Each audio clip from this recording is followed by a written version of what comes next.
You will recall back in 1999 when the tobacco industry was telling us, don't worry, doesn't cause cancer, not addictive, there's no there. The federal government commenced a prosecution under the Racketeering, Influenced, and Corrupt Organizations Act, RICO. It was a RICO action. It was filed in 1999. Senator Sheldon Whitehouse right now is suggesting that this should be done again, only in this case, not into the tobacco companies. He says in 1999, the Justice Department filed a civil RICO lawsuit against the major tobacco companies, alleging that the companies engaged in and executed and contribute to engage in and execute a massive 50-year scheme to defraud the public, including consumers of cigarettes, in violation of RICO. 20 scientists now have signed a paper saying, quote, "We strongly endorse Senator Whitehouse's call for a RICO investigation of climate deniers. The methods of these organizations are quite similar to those used earlier by the tobacco industry. A RICO investigation played an important role in stopping the tobacco industry from continuing to deceive the American people about the dangers of smoking." And if you want to look up the case that ultimately this ended up before the Supreme Court, it was decided August 17th, 2006, U.S. versus Philip Morris.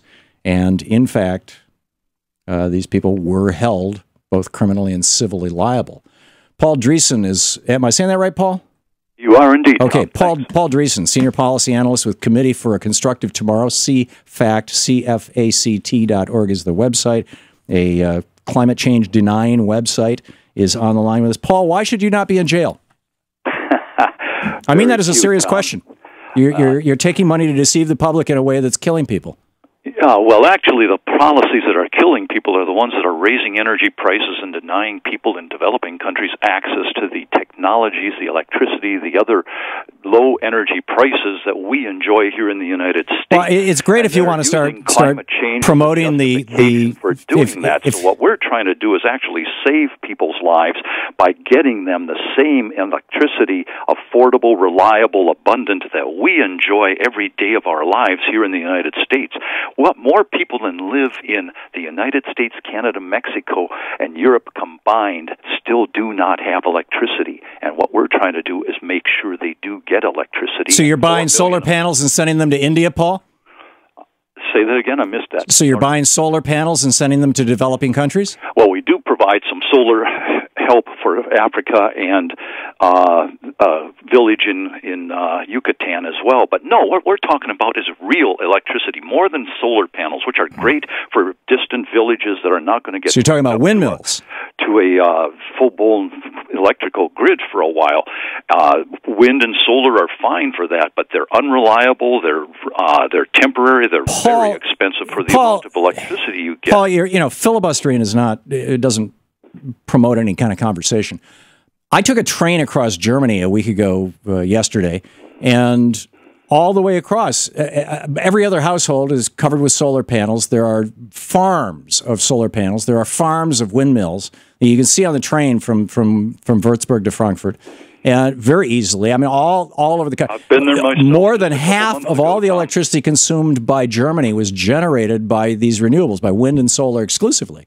And they're paying 80 cents in unsubsidized electricity rates. They're paying 80 cents a kilowatt hour, which is 10 times what Americans are paying in states that are reliant still on coal. They're paying 5 times more than Americans are paying in those states. They are not building new nuclear power electricity. They're paying 40 Paul, I don't believe your numbers. Hour, Tom. Paul, you are a professional climate change denier. You are paid to lie to people. Number one, I don't believe your numbers. I know Germans. I used to live in Germany, and if they were paying 10 times, you might find one place in the United States where it's really cheap and one place where it's really expensive in Germany. But I just, frankly, I have to tell you, you have no credibility with me. I don't believe it, number one. And number two, what does that have to do with whether or not you should be, you and your cronies? I'm looking at your IRS form here, and it says that last year you guys took in $1,977,332. The year before that is $5,501,222. presumably for the purpose of promoting the interests of the fossil fuel industry, which is heavily subsidized to the tune of over $5 trillion worldwide, maintaining those subsidies and trashing, renewable power. And I think, frankly, people who do that should be in jail. Well, that's a nice sentiment. So why should you not be in jail? The federal government to silence debate and First Amendment freedom of speech. I am talking about racketeering, influenced, organized crime. Tom, is going on by the climate. Sir, I am calling you a criminal. Are you not going to respond to that? Yeah, I'm trying to respond to it if you give me a chance. The bottom line is what we are getting in total is used for all our various programs. We get no oil money. Chesapeake Gas gave Sierra Club $25 million. That's 15 years worth of CFACT money for one campaign against coal companies. And I guess was it a campaign against coal companies, or was it a campaign to save the world?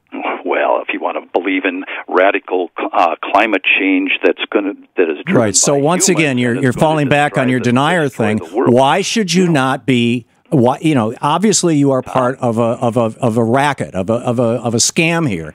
This is a scam to deceive the American people and enrich the oil industry and the Koch brothers. My background's in geology. I've studied the glaciers, the ice ages, and so forth. That's some serious climate change. My home site in Wisconsin was buried 5 times by mile-thick glaciers. They came, they went. Right now we're in which has to do with nothing. It's driven by powerful, interconnected, very complex forces that we don't understand yet, and we certainly don't have any control. Paula, it's a really nice little shtick, but that's what you should be in jail for, is saying that kind of stuff. These are what you're saying are demonstrable lies. Tom, come on, Paul, hold off just a second. Have a debate on this. There is no debate, Paul. There is no debate. This 100% of the scientists in the world who are not funded by the fossil fuel industry would say that what you are engaging in is criminal racketeering. That is an outrageous comment. It's just un-American. It's anti-freedom of speech. I know that's what the tobacco companies said when we called them on their lies, too. Against academic it's what the asbestos industry said when we called them on their lies. We're not talking asbestos or tobacco. You are killing people, Paul. Tom, you've got 5 million refugees, climate change refugees, fleeing into Europe right now because of the droughts in Syria.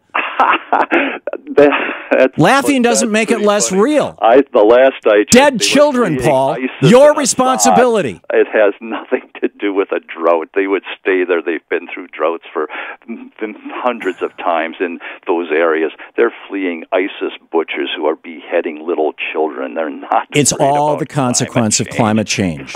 It absolutely is. While California is burning, the Middle East is dry. No, 1.5 million farmers had to leave their farms 5 years ago in Syria and go into the cities because their farms turned from productive farmland into desert land. And because they got bombed.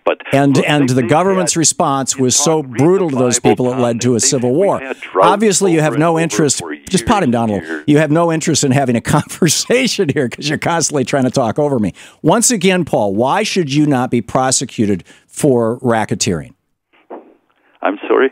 Why should you not be prosecuted for racketeering? Why should the fossil fuel denial industry have a debate, Tom? That's what we're trying to do. We're trying to have a discussion about whether or not you should be in jail. Figures that are not being brought out by the other side. But you're not debating me, Paul. I'm not being given much of a chance. Well, no, I've asked you over and over again. What? Okay, we're out of time.